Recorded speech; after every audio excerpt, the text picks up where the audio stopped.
All right, what's up? So today we got Peter Keller in studio, founder of Fringe Sport, huh? That's me. Yeah, so Peter Keller is the founder and CEO of Fringe Sport, one of the largest retailers of home workout equipment, as you can see over here. He is quoted as saying, "Our business was built on content and copy," which is why I want to speak with him today.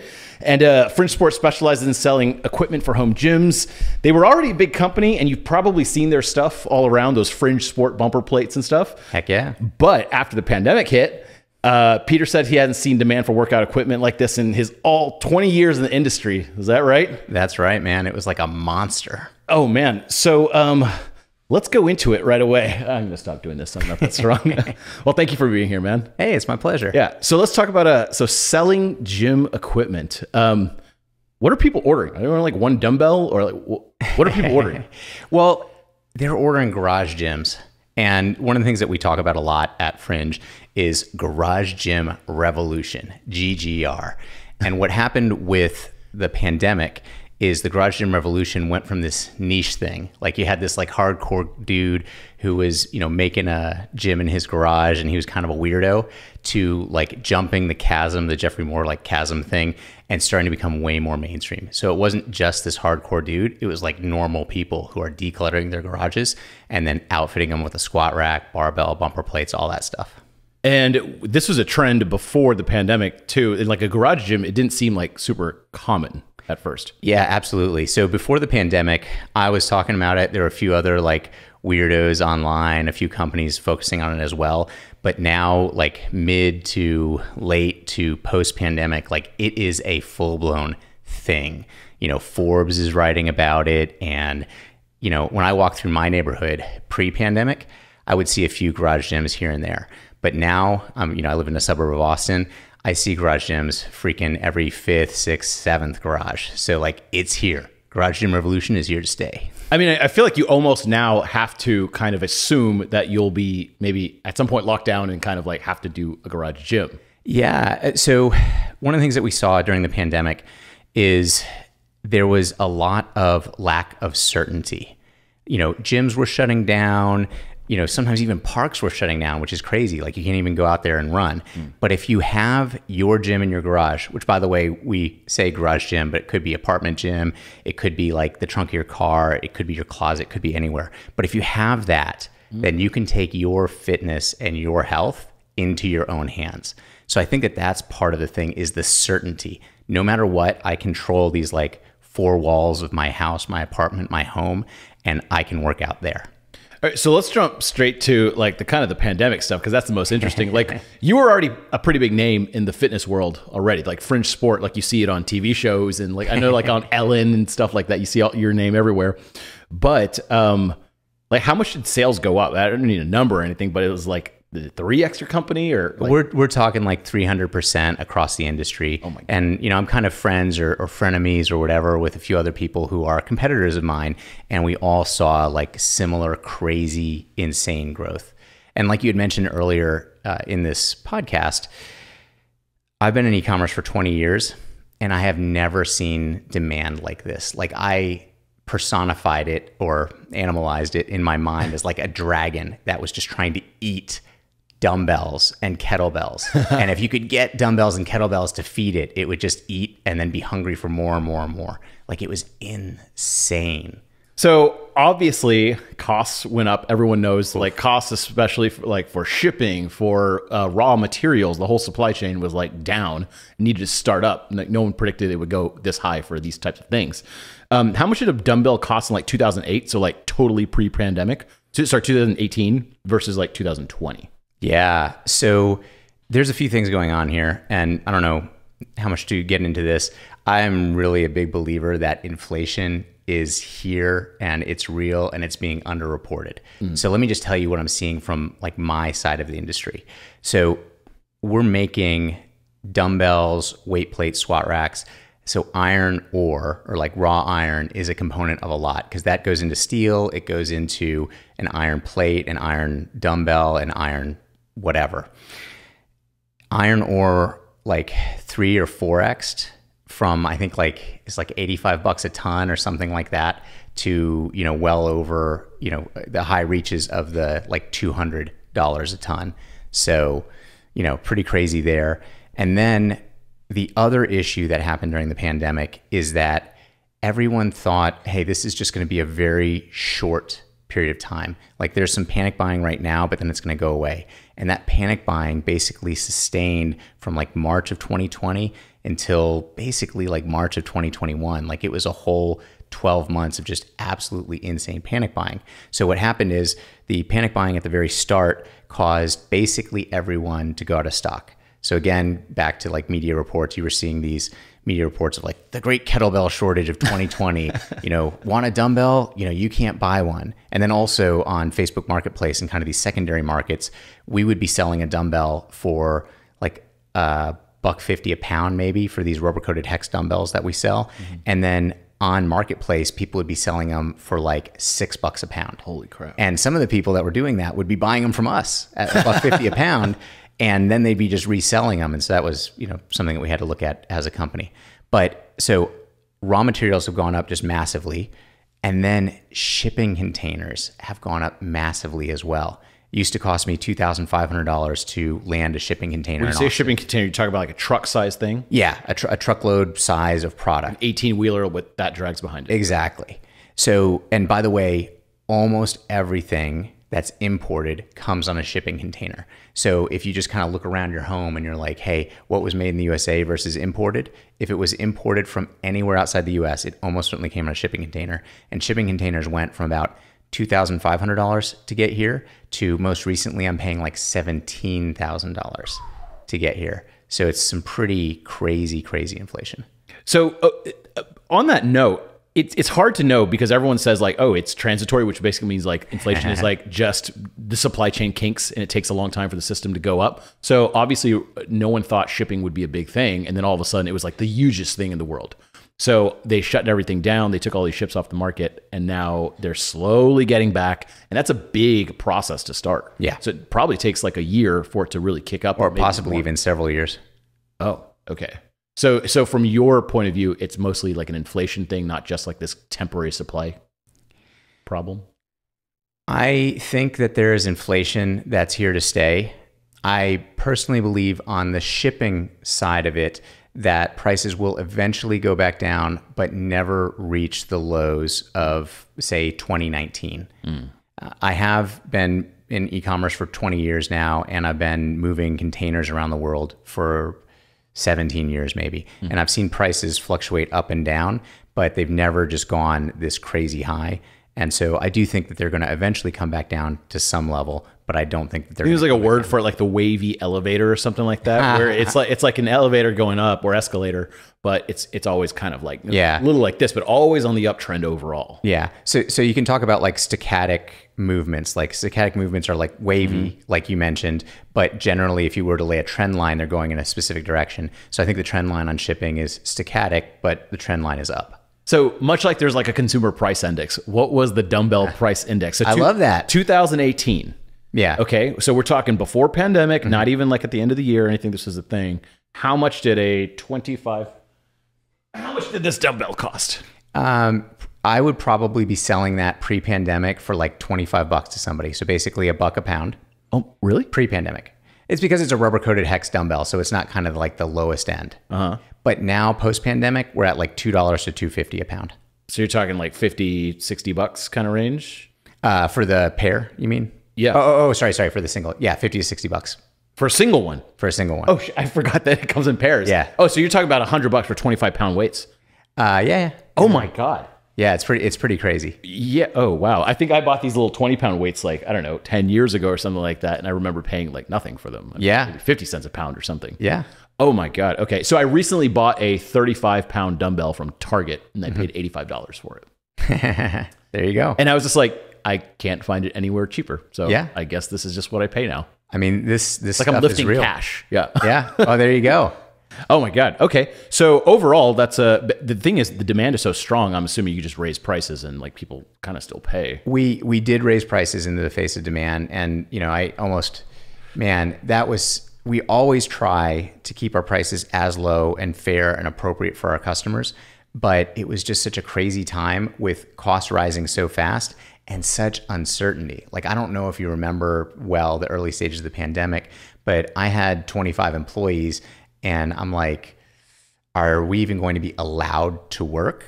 And so what do I do for these 25 employees that depend on me to, or, you know, Fringe to provide, you know, wage to keep the lights on and keep a roof over their head? And, you know, I'm trying to figure it out. So yeah, we did raise prices in the face of the pandemic. It was really, I think you can tell like I'm not a fan of it, but, you know, it kept us going, and, you know, we are where we are. That's awesome. Well, congrats. I always like it when like, I don't like it, but it's kind of neat when something big like this happens, and then like some people like succeed. I know there's also some losers on it, but at the same time, it's kind of cool. Let's talk about email marketing. It sounds like right now, so long as you have a dumbbell in stock, you could probably sell it. Oh yeah. At the moment. But you've also been in business for what, 17 years? 11 years with Fringe. 11 years, but then like 17, 20 years in the fitness industry. Well, so actually I was in e-commerce, but appliances. So ice makers, air conditioners, stuff like that before Fringe. Oh, no. Okay. So you've been you've been shipping stuff around for a long time now. Yeah. Okay. So let me get, is email the big daddy of your channels, like Absolutely. for marketing? I freaking love email. Are you talking about like 30% of your, like, or 50% or 80%? Like what? Well, it's less than that. So we're talking more like 30% of revenue, something like that. But I love email. So you can send an email out and generate sales. Absolutely. Okay. Every single email we send out, you know, generates sales. Wow. Okay. So email is good. How do you approach it? Like, well, if I get a Fringe Sport email, I've been on the list for 3 months. Is it like buy dumbbells, or what does it say? So right now it's more promotional focused than I would like our list to be, and than the list was pre-pandemic. But one of the things that you mentioned right now is the market is still up, and people are still opening our emails. They're still clicking, they're still buying. So the emails are relevant to our list. And so we're a little bit more promotional now than we used to be. But pre-pandemic, we were very, very content focused.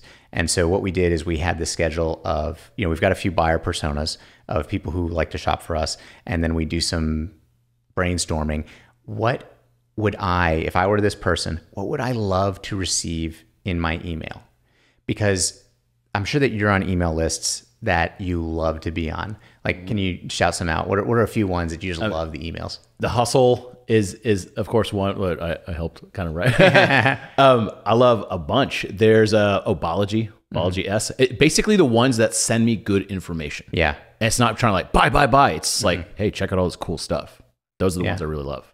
How about Chubbies? You on Chubbies' email list? I wasn't wearing my Chubbies right now, but I do have them on their email list, and I collect their emails because they're so good. I freaking love Chubbies' list. I'm also on the Hustle list. There's another list called the Morning Chalk Up that's within our space, and that's a really great list. So one of the things I try to talk to, because now I've got employees who are managing most of our email, and I try to talk to them and I say, hey, these are the email lists that I love.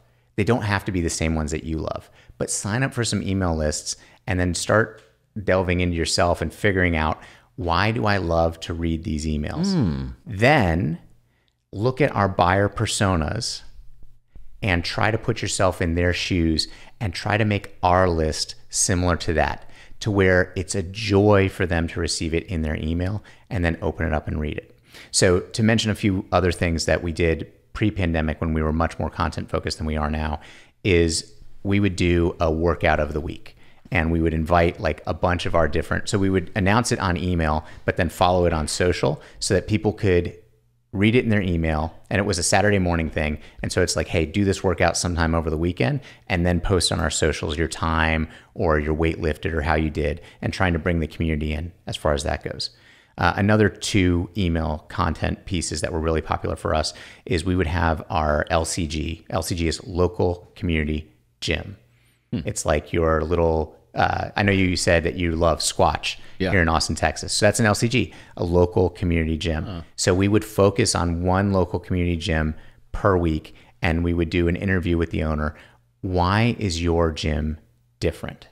Because, for example, I go to Atomic Athlete to train, despite the fact that I own a gym at Fringe and I own a awesome garage gym. There's a reason that I go to Atomic. It's different than other gyms here in Austin. But I know some people love Central Athlete. Some people love CrossFit Central. Some people love CrossFit Cedar Park. There's Outsiders here on the east side. That's amazing. Squatch is awesome as well. So there's some reason that those gyms are awesome. And we try to talk with their owners and figure out what that reason is and then share it with our community, which is all throughout the US. And so we're focusing on gyms all throughout the US. So that was one piece of content that did really well for us. Another piece of content is we would do Garage Gym of the Week.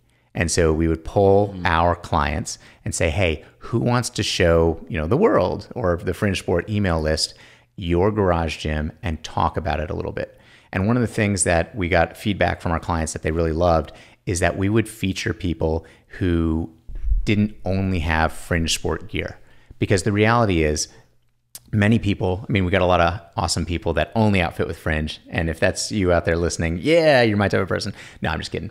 But we're good for whatever. Like who has, whatever gear you have that's helping you get to a goal. And so we would talk with them, interview them about what's their goal, why do they have the equipment that they have, is there a particular favorite piece of equipment? So for example, we've got a sandbag sitting here. A sandbag is one of my favorite pieces of equipment, and I love to talk to people about why I love sandbag training and why they might move it into their regimen. But it's not for everybody. Do you ever, crazy idea, third world gym feature. So you go to like a village and they have like instead of like a 50-pound bag of sand, they're just like, oh, we have actual bags of sand just laying around.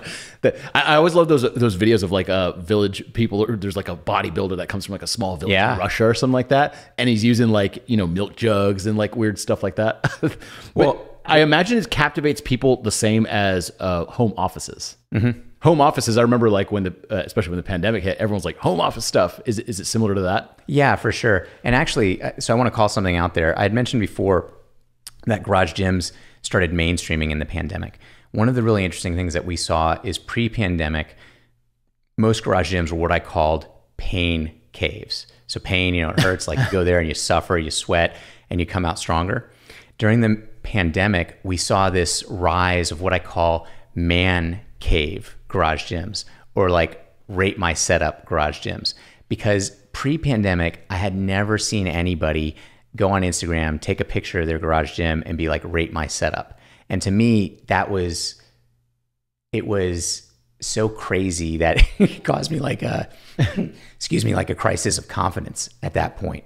Or I was like, what are we doing, man? If somebody's just outfitting their garage gym and they just want people on Instagram to like, do it for the likes, I was like, oh boy, I'm not in love with this. But I eventually came around. I'm like, hey, I get it. You can build an amazing body in a pain cave or a man cave. So now my whole thing is use it. As long as you use it, I'm cool. So previously, like, so we do email stuff to like do promotions and everything. And like, what is the biggest month or season that you see? I'm assuming for gyms, I know it's like January, right? Everyone wants to get the new bod. You got the New Year's resolution. I'm going to lose weight. Is there like a specific season? This is a seasonal business, I'm assuming? It is seasonal. And what we see actually is Black Friday, Cyber Monday is just massive in this space. Like Black Friday through Cyber Monday is worth about a month's worth of sales for me. And I think just kind of in space, because I think that people have got this idea of January coming and they're to some extent buying for themselves. They're to some extent buying for gifts, and it's just kind of a buying season. So that's a really big high season. Then of course you've got January, especially early January, where you've got the New Year's resolution crowd. Then you've got late spring as another busy season, because people are starting to think about summer and they want to get that summer body. And so they start doing that. And then in the summer, we actually get a little lull, like January, what am I saying? July, there's a little bit of a lull. And I think people are generally speaking like getting outdoors and doing stuff and thinking less about their garage gym. Then August starts to come around. People start thinking about school again. I know like teenagers are, training for football and stuff like that. And I think adults who have kids are like, hey, my kids are going back to school. I'm going to have a little more free time. Maybe I'll outfit the gym. So so let's say it's one of those lull months, right? And you're fired up the old email marketing stuff and you're just like, what do we sell? Like how do you approach that? Because sometimes, like, for example, Black Friday, Cyber Monday, we know what to do. It's a discount time, right? You offer a big ass discount, people buy. It's pretty simple. But then if it's like a random August, like right now or something, you're just like, how do you get people to buy? It's not the end of Q1, Q2, Q3, Q4. There's no real reason right now. How do you, like, what do you do to drum up sales in those weird months? Or do you even try? Well, yeah, we definitely try. Sometimes more successfully than others. Yeah. But what we try to do is we try to think about, hey, what are some trends that we can kind of piggyback on, or what's going on? Weirdly, Texas does Texas does a tax-free weekend in preparation of the kids going back to school. And we always get hit up by local customers, because we have a retail shop here in Austin. We always get hit up by local customers saying, hey, are you guys doing tax-free weekend? Now, the reality is tax-free weekend is for like shirts and shoes, not barbells, but we usually run a sale piggybacking on that where we eat the tax. So we basically like make it a tax-free weekend for local. But then beyond that, we try to key into various different things. For example, there's a workout, this is not late summer, but early summer, for Memorial Day. It's called Memorial Day Murph, and it honors a Navy SEAL who was killed in Afghanistan. The workout for Memorial Day Murph requires you to wear a weight vest, 14 pound for females, 20 pound for males. And so we always key into that and say, hey, this is a great way to test your fitness and to kind of honor the fallen and like think a little bit about what your freedoms cost. And here's a weight vest that we sell that you can use with that. That can be a little, we're trying not to, be like, hey, this dude died, buy a weight vest. So you have to handle that a little bit delicately, but I think that we do, and we honor somebody's memory while at the same time, selling some product. I like that. Piggybacking on other trends. I actually never really thought of that. Well, thank you. That's a little idea I wrote down over here. So let's get on to content marketing. So you were quoted as saying like our business was built on content and copy. And you said I don't know if you never have done paid advertising, but it sounds like it's not most of your business. We've done it now and again throughout the history of Fringe, but right now we do no PPC, like $0. You probably just don't need to right now, especially too, right? I mean, right now we don't need to. The dynamics are changing a little bit, and so definitely supply is equilibrating, coming equal basically to demand, and so things are changing rapidly. I will say that almost all of my friends, actually, I was telling you this when we were by a pool last week, and there was another e-commerce guy that was with us, and he was like, I told you that some of my friends think I'm stupid, and he immediately was like, yes, you need to be doing paid spend. So I hear that from a lot of people. That said, again, just like I told you, my business was built on content and copy. And to talk a little bit more about that, I love to read, and I've always loved to write. Back in college, I took way more writing component courses than I was required to, and all of my friends who were taking the writing component courses were complaining about them. Oh, I got to write all these papers. And I was like, I love writing these papers. Like, I get great grades on these papers, and it's like, actually enjoyable to me. So I've always loved writing and reading. And so when I started Fringe, I made a bunch of mistakes. Like, we had crappy photos. We had, maybe not doing PPC was a mistake. I don't know. Crappy social, all that stuff. But from the beginning, I always focused on product pages and emails. And I was writing all of them. So I've been doing Fringe for 11 years. I was writing every email and every product page for the first 6 or 7 years of our existence. And I don't do that anymore, but I miss it badly, honestly. I love writing that stuff. And I'm looking behind you and I see like breakthrough advertising on your bookshelf. And I'm also a customer of Copywriting Course. Woo. Yeah. Woohoo, Copywriting Course. And I think you were the one who recommended in Copywriting Course the Boron Letters. Do you recommend that? Yep, all time. So I read the Boron Letters. Pretty sure you had recommended it to me, and that's where I read it. And then, do you also recommend Ogilvy on advertising? Those are my top three: Halbert Letters, Ogilvy on advertising, and then Joseph Sugarman's book, Advertising: Secrets of the Written Word. Those are my top three. I'm going to check out Secrets of the Written Word because I've not read that one.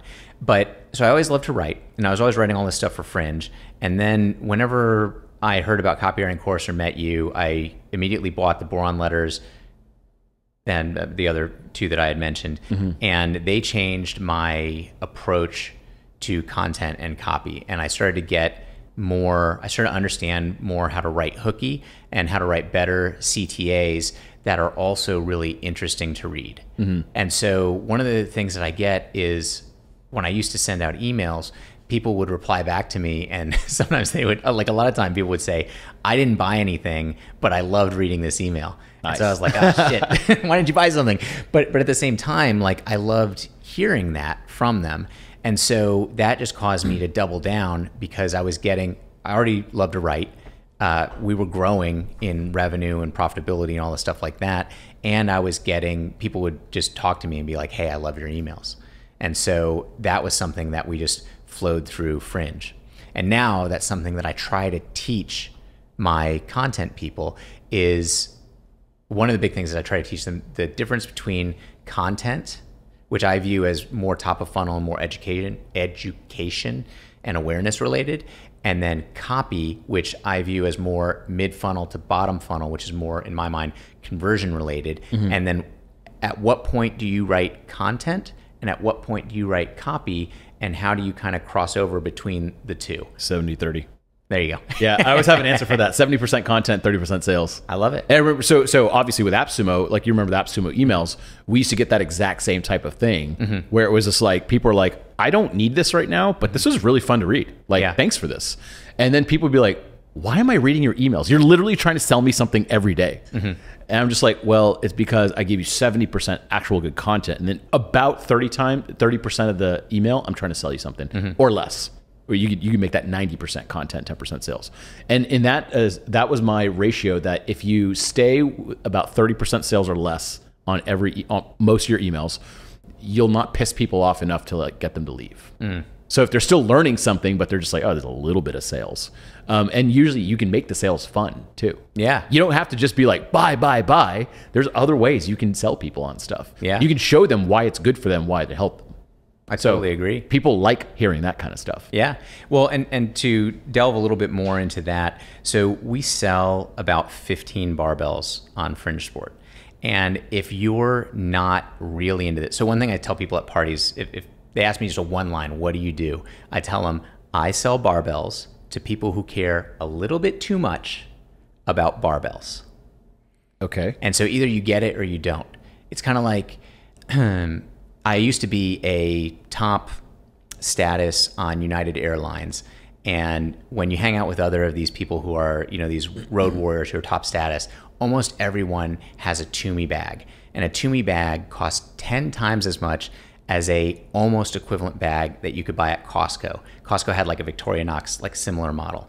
And the people who are the road warriors, that slight, subtle difference, or the way the Toomey was better, was worth to them 10x because they were so into it. So to take this back to barbells, anybody can walk into Dick's Sporting Goods or a local Play It Again Sports or something like that and buy a barbell that costs 50% to 75% of my cheapest barbell on Fringe Sport. It's going to weigh the same amount, and then generally speaking, it's going to lift the same amount of weight. But for our customers, there's a reason to spend more, like at minimum kind of twice as much more, to maybe 5, 6, 7 times as much more. And so when it comes back to like writing the copy, it's not only trying to get somebody to want to buy a better barbell, it's also actually to discourage people for whom this barbell is not for you. So for example, a powerlifting bar, a dedicated powerlifting bar, has this really aggressive cross-hatching or knurling on the shaft. So if you are a powerlifter, it's like, I want to lift as much weight as possible in squat, deadlift, and bench, and that's all I care about. You want that super aggressive knurl. But if you're almost any other type of lifter, the knurl is going to just chew up your hands. Like it's going to create these big calluses. It's going to tear these calluses on your hand, and it's a terrible bar for you. So one of the things that we try to say is like, don't buy this barbell unless, and that we're providing education, but also, back to, the making it fun to read, like we can provide humor. Like we can make fun of powerlifters in a loving way. Yeah. I'll always tell people, like, don't call it content marketing, call it education marketing. I love that. Just educate them. Like you don't have to sell anything. if you educate them enough, they will internally want that product. Absolutely. Yeah. So that's a great thing. So instead of being like, buy this barbell, you show them, like, you talk about the gnarling on the thing, and then they're like, oh, that's me or not me. Yeah. Okay. That's awesome. Is this true with all the marketers the founders you've seen? The companies that are really good at content marketing generally have a founder that was interested in content. I dare say never have seen it the other way around. So you think about someone like HubSpot or something, the founder Dharmesh is like really good at writing videos and content and giving presentations. Or like Steve Jobs or something was just good as like presenting. Like those types of founders are good at content. Have you seen it like that? Or have you ever seen like the founder like never puts out content, but is like somehow really good at hiring people? I agree 100%. And I would actually even go slightly further to the founder is typically a fan of a specific channel or type of content. So to bring this back, yes. Every time I run it, I'm friends with Eric Bandholz from Beard Brand, which love Beard Brand. Huge YouTube channel, million. Huge YouTube channel. Every time I see Eric, he's like, Pete, you are missing the boat on YouTube because our YouTube channel for Fringe is pretty small. And he's 100% right, but Eric is really into that YouTube channel. I have not ever really been into that YouTube channel. And so Fringe, I've like handicapped Fringe on that. So Fringe is not really done well on that channel. But I think that if I were a more natural, like YouTube type of person, then we would probably do better. So I totally agree with what you said about that. That's a great point. Like sometimes the founders are really good at writing, so their writing stuff tends to be good. And then when they hire writers, they tend to hire writers that are kind of like them, and they train them so those writers are good at writing. Okay, very interesting. Also, Eric Bandholz is like a really, really good looking man. And so, you know, for us, or I'll speak for myself, 6 is over here. We can't compete with you, Eric. Jesus. He's a tall drink of water. Yeah, exactly. Even on YouTube, you could tell that he's huge. Like he's so big. So social media then, so you're saying YouTube is not your strongest point because that wasn't like your thing. So what social media channel is, or what marketing? Man, so right now Instagram is decent for Fringe, but we're also, so one of the things, I don't know if you heard of this before, but well, I guess it keys into what we were just mentioning earlier. I'm not very social. And that has kind of bled into the company a little bit because I'm just not enthusiastic about Instagram or even Facebook or YouTube. And so our biggest like social channel is email right now, basically. Like that is how I know email is not a social channel, quote unquote, but like that's how we communicate most effectively with our customers. I'm trying to get better because I see, you know, trying to push Fringe to get better because I see so many brands that are doing well on A, YouTube, B, Instagram, and then C, like TikTok is like this dark horse coming out of nowhere. Yeah.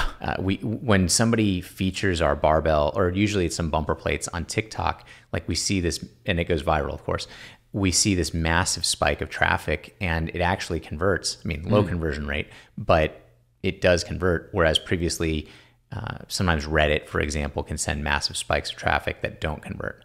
So it's pretty crazy. So Instagram's our best quote unquote social channel right now, but even then it's a little bit handicapped because it's not something that I'm personally really interested in. And I think that we're struggling on that channel as a company as a result. Huh. So then what about, so SEO? Okay. So I did a quick, maybe we'll put up a screenshot or something like that. I did a quick little ahrefs.com, look at Fringe Sport. So you'll have a lot of SEO traffic. You'll get a ton. So search engine optimization, of course. Is this something you focus on? And I'll tell you the thing I found is Sujin Patel, I don't know, another entrepreneur guy who runs a ton of software companies. He was talking about SEO. He's known for SEO. And he's like, I really don't care about like someone searching for the term like follow-up email and we're number 1. Like that's cool. But most of those people are just kind of like, what is a follow-up email? They're not really ready to buy.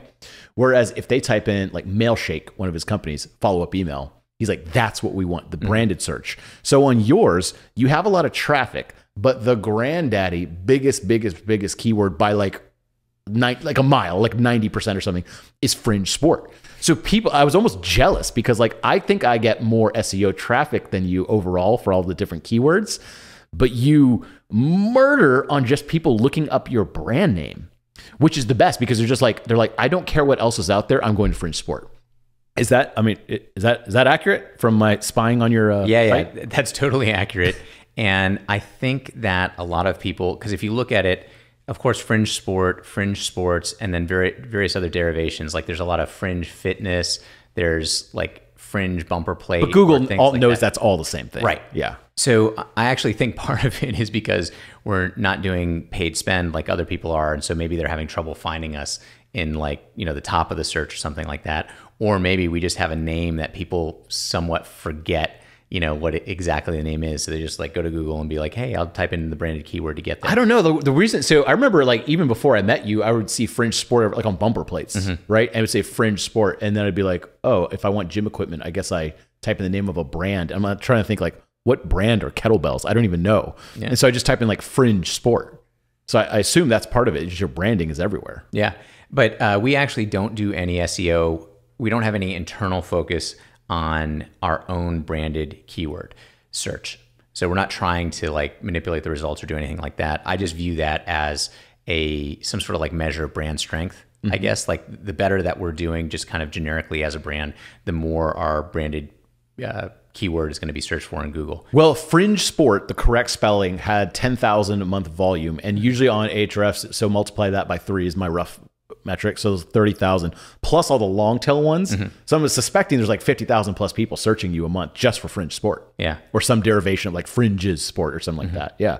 That's well, congrats. That's awesome. You're not even trying, but you're killing it. Yeah. I hate you. Well, we do try at SEO. We just don't try at necessarily the branded SEO, let's say. And what we try at SEO is we try to produce a lot of content that is really helping people. And we've even kind of pivoted slightly as the garage gym revolution, GGR, has mainstreamed, because one of the things that we found is that our previous customers who were building garage gyms, what they were doing is they were high school or collegiate athletes who post-collegiate or post-high school or whatever join a gym. And in many cases, it's what we call LCG, local community gym, like Squatch or something like that. And then they decide to build a gym in their garage, which they may keep their gym membership or they may not, but they're having this, they've been steeped in athletics and in gym culture before they build a gym. However, now what we're seeing with this mainstreaming and crossing the chasm of the garage gym revolution is that there are a lot of people who aren't steeped in that athletic background and or that gym background, who then decide to build a gym and then they don't know what to do with it. And so we're producing a lot of educational content around things, how do you use a gym to lose weight? How do you use a gym to get stronger? And then even like micro things like, and this is maybe sounds silly to you, but like, how do you load plates on a barbell? Because one of the things that hardcore gym rat or meathead would know is that you load the heavier weights to the inside, and if the weights are if the weights have one side that's blank and one side that's branded, the branded side faces away from you, being in the middle of the barbell. That's just like a normal gym thing. So for example, if I was at the gym and I saw someone loading plates and they put the lighter plates on the inside and the heavier plates on the outside, I'll be like, what the hell is that person doing? But nobody ever teaches people like that. Right? Nobody says do that. They just see what people are doing at the gym and then they emulate. So if you're building a gym in your garage and you're not getting this like learning by osmosis, like you just don't know this stuff. And so we try to help educate people on that. Nice. So first of all, I need a little bit of pump up here. Yeah, go for it. Let's see. I was just like, I got the guns out. I need to get them pumped up. Okay, so next question. So training your writers and marketing people on all this. So how do you go about training your marketing people to be good writers, good content? So you're already good at making content. Like, what do you do to train them? I'm just curious. Yeah, absolutely. So I was listening to one of your YouTube videos over the weekend, which I love, by the way. Oh, thanks. And one of the things, I'm trying to remember which one I listened to, but it was kind of like 10 signs that you're not going to be a good copywriter, or maybe 10 things you need to be a copywriter, something like that. And one of the things that you mentioned is, have you ever, okay, you want to be a copywriter. Have you ever written anything? Yeah. And so you expound upon that, and you're like, look, if you want to be a copywriter because somebody on, an Instagram ad said that you can make, 6 figures being a copywriter, but you just don't write things and you don't enjoy writing things, like it's not for you. So very first, I try to find writers to work for me who are passionate about writing. And that could be like they have a blog, even if the blog is not well trafficked or something like that, but they have to basically do writing for fun or somehow enjoy the process. Otherwise, it's just going to be a grind and it's going to be a waste of my time and theirs. So my most recent copywriter who's working with me, who's awesome, shout out Katie. Hey, holla. What's up, Katie? Yeah. So Katie is a journalism school grad, and I freaking love journalism school grads. So I have actually a film degree, which is humorous to me. But I started out, yeah, I don't use it at all. And I'm terrible at YouTube. So like I should be good at YouTube, right? But I have a film degree, but I started out college in J school. And in journalism school, they make you write. Like you freaking write so many words to get out of J school. And so when she applied and I saw that she had a journalism school degree, I was like, oh, I don't even need to check if this person has a blog or doesn't have a blog. They are just steeped in producing words. So that's where we try to start. Try to start with somebody who's already a writer, hopefully enjoys it, has a blog. I mean, even like look at their Instagram posts. Are they just posting like one picture of them looking amazing and then it's like blessed in the caption? Or are they the person that's writing a caption that is at risk of running out of the characters in the Instagram? So I start there, somebody who likes to write. The next thing that I do is say, can you get someone to do something based on your writing? Because I can help teach you to have better CTAs and, to write in the fringe style, which we call fringelish around the office. There you go. So good. That's so good. But can you make somebody do something through your writing? And then if the answer is yes, then we can kind of move on from there. And then what I actually do now is I enroll them in Copywriting Course. Oh, cool. Hey, free promo. There we go. Which is just absolutely amazing training. And I love it. And we'll just review it for them. Yeah, there you go. We just review the page or the email for you. I love it. Yeah. Then what I do is I buy them the boron letters first. And the reason that I buy them the boron letters first is because it's really a short book. I can't remember how many pages it is. 100? 26 chapters, each chapter like 2 pages, 3 pages. Yeah. So it's a really short book. And it's really great. And so I start getting them to read the boron letters, and I start getting them to take the course, and then I start talking to them about how to write for Fringe, when to educate, and when to do that sales pitch. And ultimately, we got to make revenue to keep the lights on, keep them employed, stuff like that. But making them understand that, actually, I was talking with I was talking with Katie yesterday, and I was saying, okay, the email list is like a fishing hole. And you can pull so many fish out of that fishing hole and maybe keep going back to that for the rest of your life if you don't overfish the hole. But if you overfish the hole, you might pull out a ton of fish on one day, and you might even pull out a ton of fish the next week. But then pretty soon that hole is going to be overfished and you're not going to pull anything else out anymore. And so what we want to do to not overfish the hole is to provide value through education, through humor, through something, and that, attracts more fish, like the fish tell their friends, when they come to the hole, and then you can keep pulling a few fish out here and there. Damn, that's a great analogy. Can you mark that, please? Yeah, that's trademark. That's mine. Don't take it. Fishing hole, TM. Yeah, I've never heard it described like that. That is a great analogy. Huh. By the way, one of my favorite things of good storytellers, like good analogies. Someone like Elon Musk will discuss like orbital physics, but like with great analogies. That's awesome. So you hire other people to do the content marketing. You have a film school degree, yet aren't on YouTube. Do you think? Okay, but so I kind of like this to some degree. You should probably do YouTube, but like anything, it's not like you're just going to put up videos and like all of a sudden make a ton. It's like a long-term game. I mean, this isn't like maybe the early days of TikTok or YouTube, you get on these platforms, you get really popular just by the fact that you're very early. But on YouTube, the jig's out. Like everyone knows. Like major networks are on YouTube. So I kind of like that you're not just jumping on the bandwagon, but at the same time, like that's a tough call. Like, do you do it? Do you not do it? Like, what's the upside? What's the downside? I don't know. How do you think of that? So we just don't do YouTube well. So Eric Bandholz from Beard Brand had recommended to me one of his friends who does YouTube well. And so I actually hired him. And so we are slow rolling on YouTube, but we are putting out several videos a week, and we're kind of like getting there, and we see that our stats are climbing and stuff like that. Yeah. One of the things though is I don't get wildly excited about YouTube. I actually, when I told you that, I built my business on content and copy, I geek out on this stuff. I love it. Like talking with you just right now, talking with you like last week when we were talking about it, talking with Katie and like teaching her this stuff. I love it. YouTube, I do feel that it is or could be a great channel for us. I do feel that we should grow it. I don't get like just giddy like talking about it. You don't sound jazzed about it. Yeah. And I mean, I'm excited, but not jazzed.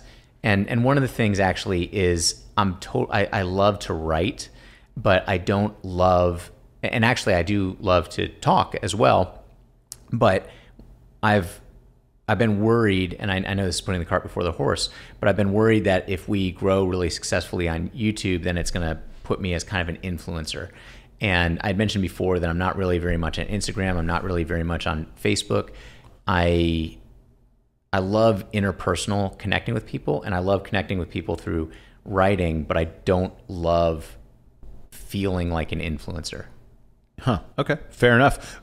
So counterpoint to this, one of our buddies, I don't think he cares if we mention the name, but I won't say it, but he has a big office around here. It's a dog company. He is barely on social media, doesn't do any influencing or anything, but their company has like the largest followings in like the dog space. And so he's very good at hiring others to do it, which is kind of interesting. So I think there is a world where you can have influence and videos and stuff and you not be the star of it. Interesting. I think it's possible. I've seen it happen. It's rare. Like we said, like generally the founder is good at whatever, but I have seen it very, very rarely in some people. So that's kind of neat. I'll have to follow up off the air. Well, so how about this? So you said something interesting. So content, copy, and the only, I guess, paid, I don't even know if this is a paid channel, affiliates. Yes. You do a lot of affiliates. Can you explain like when you say affiliates, what do you mean? Like who's promoting this? Yeah, absolutely. So we do work with affiliates. Affiliate marketers. And so typically the profile of an affiliate that we work with is someone who's really into the garage gym space and who genuinely loves it on their own. So they're already doing it. They're already doing it. And then they review products and help people build awesome garage gyms. And we work with those affiliates. And of course, the affiliate market space is that we pay them a commission. And so I do enjoy working with affiliates.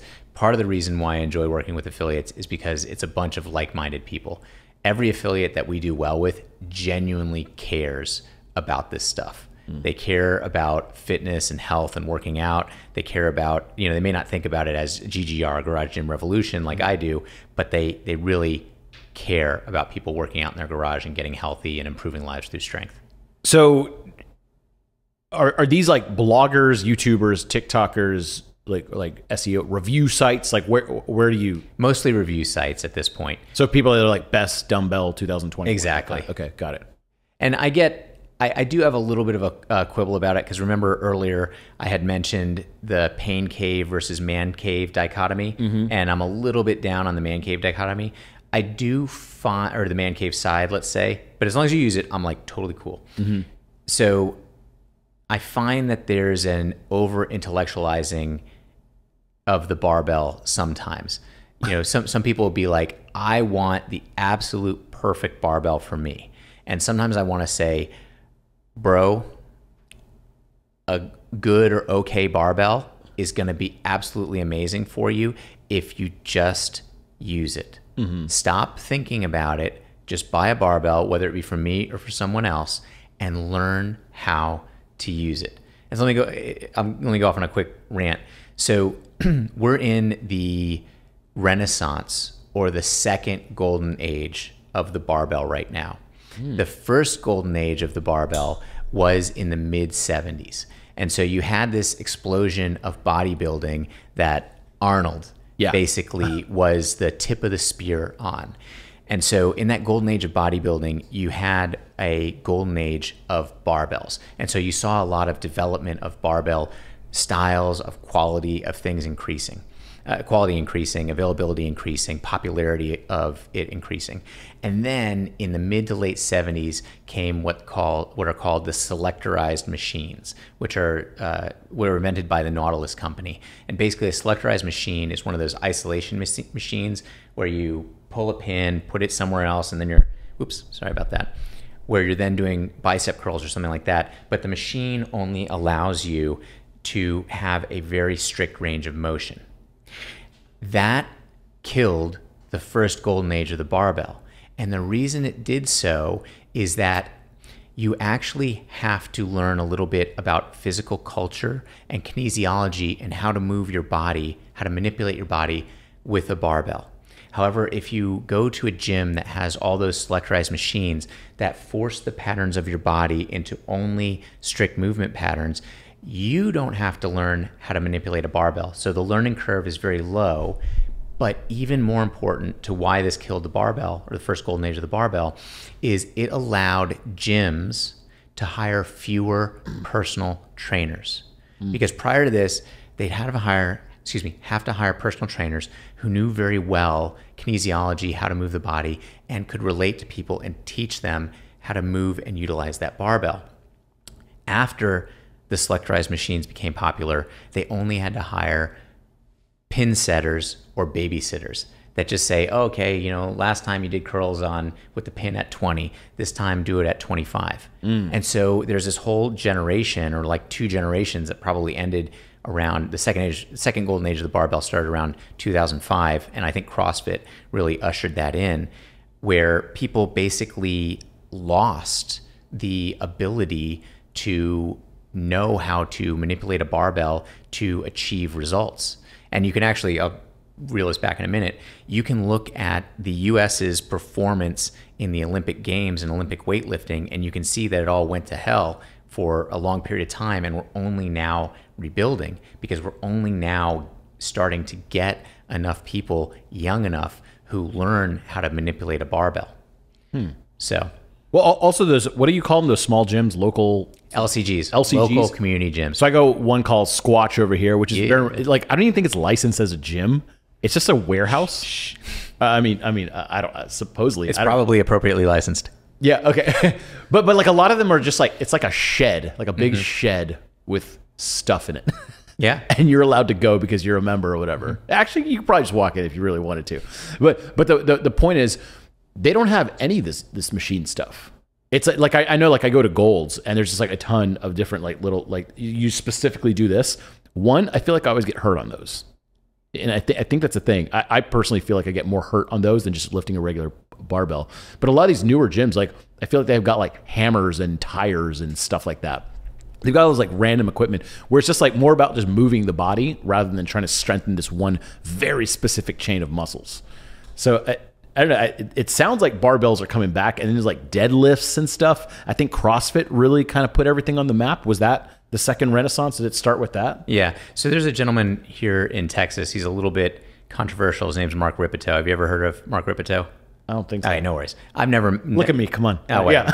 I've never met the man, and he's not the biggest fan of CrossFit. But one of the things that he says is CrossFit put more hands on barbells than anything else since the invention of the barbell.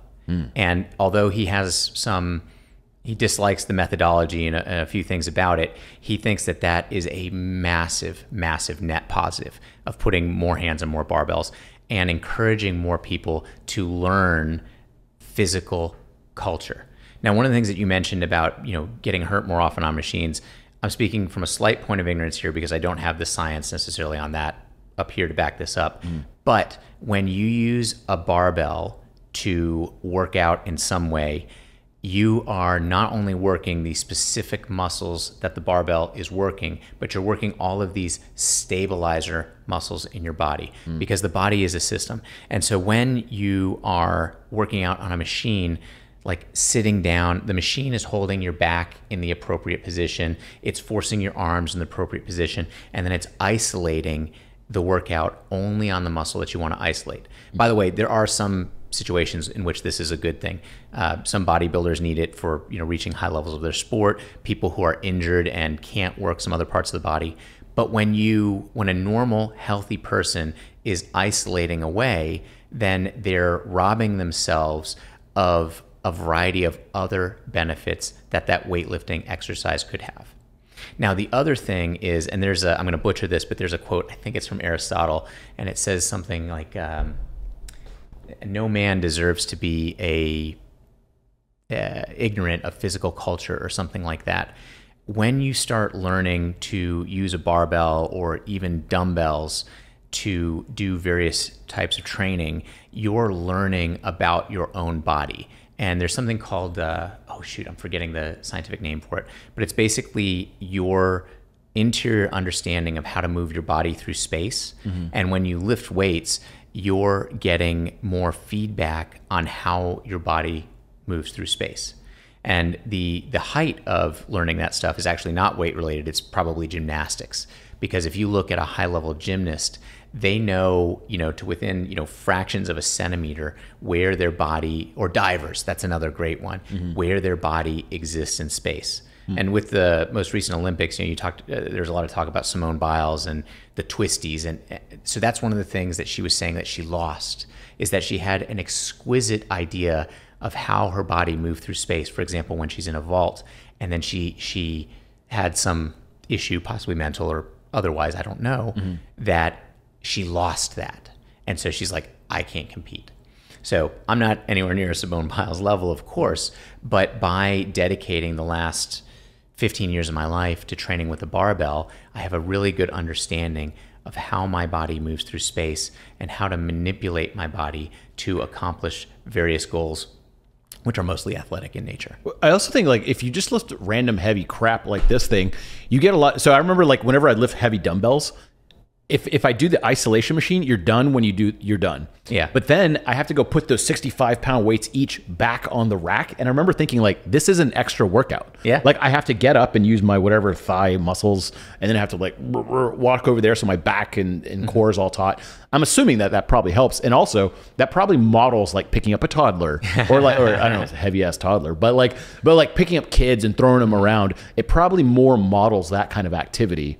So I see the free weights coming back into vogue. Also, it just looks cooler. Yeah. Also, you can do more exercises in a home gym than having this giant Gold's Gym full of random exercises. So to speak to that, I think that the minimum viable garage gym is one kettlebell.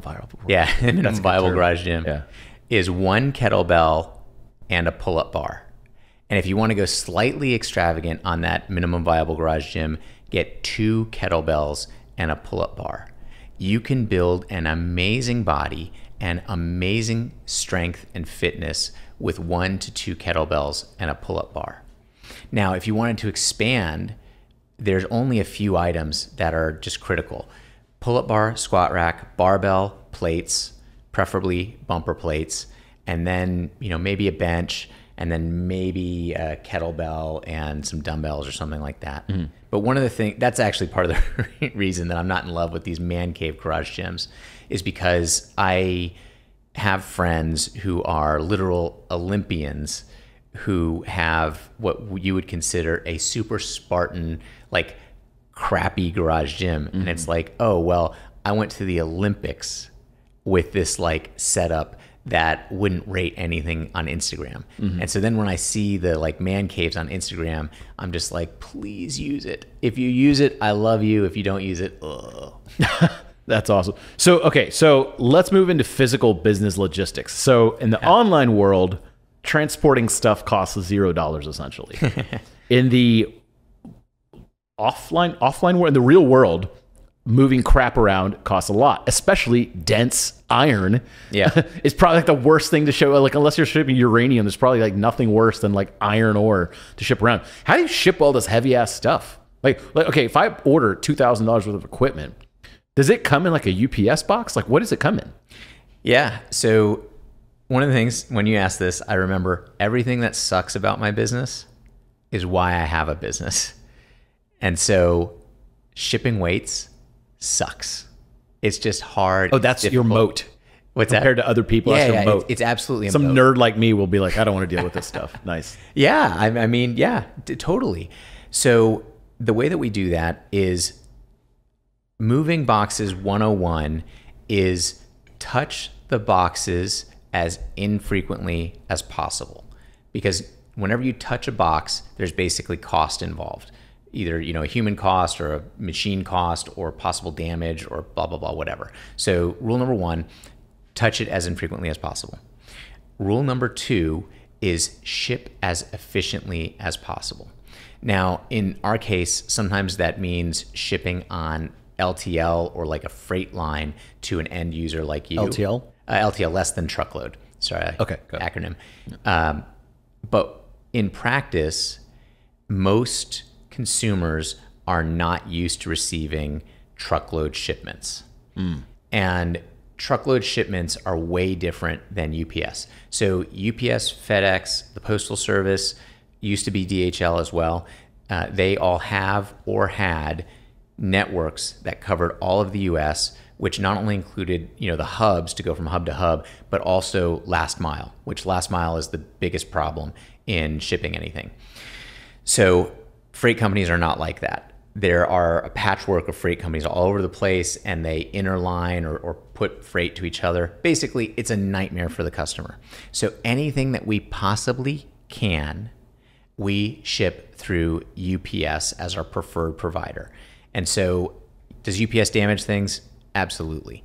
But it's way easier for you as an end user than for anybody else. Than a freight line would be. And we basically just go toe to toe with UPS in terms of negotiating the rates. Wait, so you're saying if I order like 10 45-pound weights and 3 barbells or whatever, it just shows up in a UPS box? That's correct. Multiple boxes, to be fair, but yes. So delivery drivers are always like, God damn it. Like, they probably hate you. We say we got the most jacked UPS drivers in the business. Oh, do they have to sign like a special driver? Because like there must be some sort of like strength requirement or something? They don't have to send out a special driver. I will say, though, that there have been times where we've had drivers who hated us, and then have had times where we have drivers who think that we're cool and love us.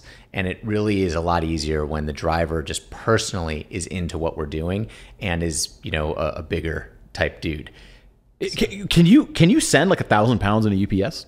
Is it a thing? Sort of. So UPS's single box limit is 150 pounds. So you can't send any single box over 150 pounds. And you start getting into these tiers of higher charge once your box crests 50 pounds. I think, I'm trying to remember, I don't recall exactly off the top of my head what those different tiers are, but UPS is trying to encourage you to ship relatively as lightweight boxes as possible, or at least under 50 pounds. And so if you ordered 10 45-pound plates, chances are you would get, if you ordered 5 pairs or 10 singles, you would potentially get 10 different boxes from us delivered by UPS. Mm-hmm. And he just bring them up to your door one at a time. Dang. Okay. Yeah, because shipping's always a nightmare. And then shipping quick is a nightmare. And then shipping heavy stuff, oh my God, I can't even imagine. Where do you store all this crap? Like, I imagine you have like a ton of, like literally tons of weights somewhere. So right now our warehouse is in Austin, Texas. We're always constantly seeing like, hey, is that a good place to be? I mean, the major benefit of being in Austin, Texas is that I am here in Austin, Texas. You're in the middle of the country. Like, yeah. And it's not that bad. It does take about a day to get out of Texas if we're shipping anywhere north. So if anything needs to go basically north of Texas, it takes about a day to get. It's always on truck, right? Never plane. Oh, yeah. I mean, very infrequently do we ship on a plane. Very, very, very infrequently. Every now and again. Mm-hmm. But yeah, it's almost always on a truck. But yeah, so we've got a warehouse here in Austin, Texas. And then we do leverage a little bit of 3PL or basically third-party logistics or other people's warehouses. How big are these warehouses? My warehouse here in Austin, Texas is about 22,000 square feet. But then again, like I said, we're leveraging third-party warehouses as well. Nice. So, and you're buying a bigger warehouse. Man, I'm trying like hell. So Austin is a boom town right now. And one of the things that Austin's under-resourced for is what's called light industrial, which is the type of warehouse that I need. Heavy industrial would be like the Tesla plant that they're putting in because it's got heavy power and all that stuff. Light industrial is like a warehouse that would supply the Tesla plant or store barbells. And so Austin is very, very under-resourced in light industrial. So I've tried to buy 5 warehouses in the past few months and been shot down on all of them. Dang. Yeah, I know there's a ton of light industrial moving here to service like Tesla and all these big factories that are moving here. We'll probably put some, if we have some warehouse pictures or something. I'm just curious, like, because I was in the e-commerce. That's how I started, like in 1999 or 2001. I was in the e-commerce space. And so warehousing was always interesting because it was out of California, San Carlos, California. And we had a third party who sent out all our stuff, but I would go and visit the warehouse. And there's something cool about just like, oh, it's like $5 million worth of stuff here. It's like kind of neat. So something to mention about that is I did get very involved. So prior to Fringe Sport, I was an employee at a company called Living Direct where we sold small appliances online. And I did get very involved in the ops side of that business at various different times. And I've always found it to be really interesting, the actual physical movement of stuff. I do think that the sales and marketing side is quite a bit more lucrative than the ops management side, but ops management is interesting to me. Well, okay. So on that front, with the physical physical goods suck because, one reason they suck is you have to spend money to make them before you sell them. Yeah. So you have to, let's say I buy $100 barbell, you had to put up at least $50 or something a while ago to make that money. Exactly. So you have to put up money to make money. Yeah. Whereas in the digital world, it's kind of like you don't really have to put up much money at all. Maybe some hosting or something. Does that suck? Yeah, it totally sucks. And for the first, that is like the devil of an e-commerce business. Especially a small e-commerce business. I mean, I imagine if you're Casper or if you're some other business that's funded, then it's not really a big deal because you do a raise and then, you can probably get a line based on, the investors that have invested in you or something like that. But for a small e-commerce business, it's really difficult. So I've got two stories about that. Story number one is until I grew to a pretty decent size, I was banking at Chase and they did not know what to do with me. I mean, God bless our rep at Chase, but she basically dealt with me and then like a bunch of plumbers. And so when I first went to Chase for a line, because I had all my business assets there, she was like, oh yeah, we can do a line, no problem, $15,000. And I'm like, my Amex card has $100,000, soft limit or whatever on it, like 15K isn't gonna cut it. I'm looking more for like $500,000. And, her head about flew off, like $500,000, what kind of plumber are you? So there was that. However, the other thing, and I love telling this story, is a short one, because there's a lot of antipathy sometimes to dealing with China in various different spaces. So when I resigned from Living Direct, where I was an employee previously, and founded Fringe, one of my friends that I had dealt with over in China for Living Direct on the appliance side, he came to me. I didn't come to him. He came to me and he said, Peter, it has been so enjoyable for me to work with you for these past 5 years. I know you're starting your own business and I know cash flow is difficult when you start your own business. So I'm going to give you $500,000 in inventory financing. Just pay me back, please. And I said, oh, wow, that's amazing. His name's Frank. I said, that is amazing. And we shook hands on it. I never once signed a piece of paper or anything. And he floated me for the first several years of my business, $500,000 in inventory financing. And part of the reason I like saying this, I mean, is that an unfair advantage? Sure, it's an unfair advantage. But I hear about a lot of like China, kind of stuff like that, here in America. And I'm like, I've lived all over the world and I've met good people all over the world. There's some assholes in the US, there's some assholes in China, but fundamentally we all want better things for our kids, down the road. And that was, just one example of just like a deep friendship and something that's not happened to me anywhere else. That's awesome. I mean, because getting that upfront money to sell stuff is difficult. Yeah. It's hard. I used to float my entire, I ran a rave company, never been to a rave in my life, but like, I didn't know you'd never been to a rave. You write about House of Rave so often. That's funny. I kind of thought that. I went to Burning Man once in 2014. Okay. That counts. That's I guess that's a rave. But House of Rave was way before that. So yeah, exactly. So there was actually that was like my Christmas. I remember seeing every August and September. I'd be like, "What are all these giant orders for?" And I'd be like, "Burning Man, what is that?" And then they sued me twice. Actually, that's a different story. But so spending money up front kind of sucks, but it's also your moat. Yeah. It means like less people are going to get in on that. Also, you sell heavy stuff. So I imagine there's probably like fewer people that sell barbells and stuff than normal. Now, let me ask you this. So you have a physical location people can actually buy from, right? Yep. Okay. If I go there and buy a barbell, is it significantly cheaper because I don't have to pay for shipping? We do a 10% discount for people who walk in. I will say that the experience is probably as good as we try to make our experience on our Shopify site. It's probably better when you walk in because every salesperson that I have is like steeped in this stuff. Oh, so this is an actual store. It's not high street retail, but yes, it's an actual store. You can walk in. Oh, we had to shut it down due to COVID. I'm looking when I can reopen it. But pre-COVID, we ran the only free gym in the United States.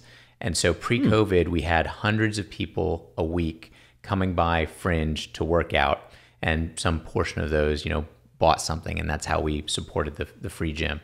But yes, we have a non-traditional, non-high street. Yeah, I gotta come check this out. All right, cool. So the last questions I want to ask you are the lightning round questions. Let's rock. So got lightning round questions here, and I'm going to time you so they don't go over a minute because you're a big rambler. I'm just kidding.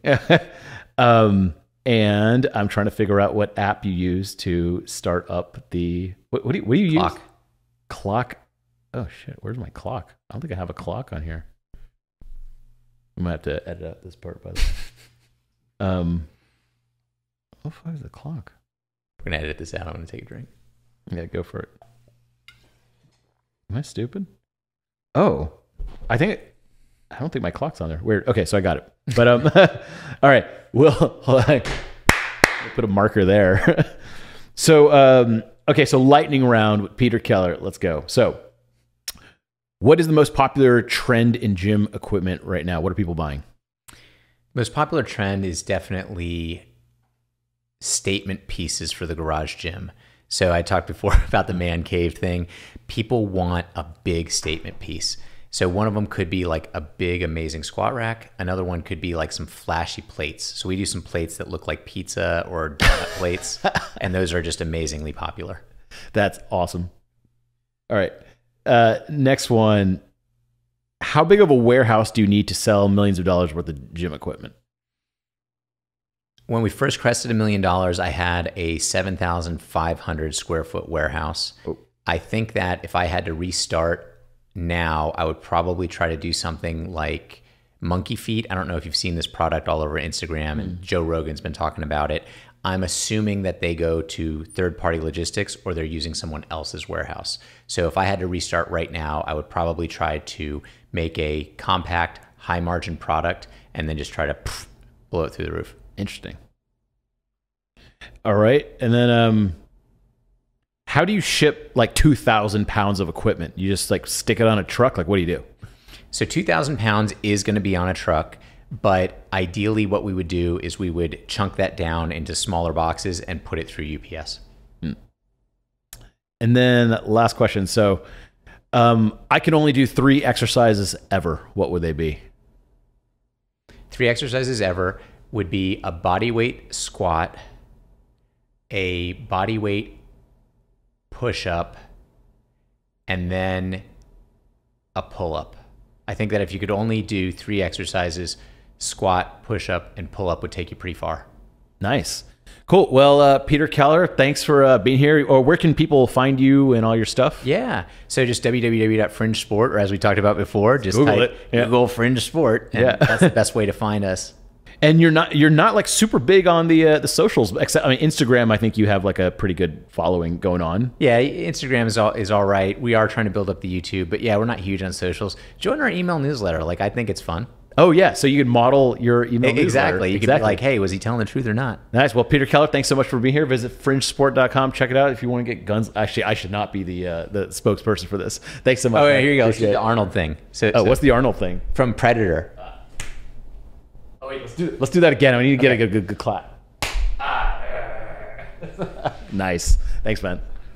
Hey, it's Neville here, and I'd love to explain 4 reasons getting on our email list can benefit your life.